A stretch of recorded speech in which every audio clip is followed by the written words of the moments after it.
ở đâu em nhỉ, thấy mọi người vẫn thường bảo nhau là tới vùng cao qua đèo qua suối, tới vùng cao qua núi qua rừng. Vùng cao ở nơi lưng trời, mây bồng bềnh như tóc em bay. Ruộng bằng thang lân quanh sườn núi, nghìn bằng thang nghìn núi thương cha. Vùng cao tựa nơi tiên cảnh, nơi rừng già nở trắng hoa vàng. Lửa bầm bùng xe hoa em múa, sự cần anh như ngâm men tình. Vùng cao là nơi chúng mình đã một lòng hẹn ước bên nhau.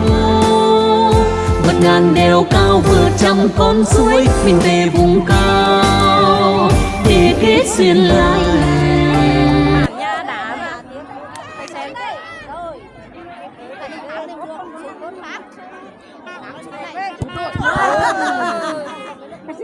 Nhà mày hết pin đó.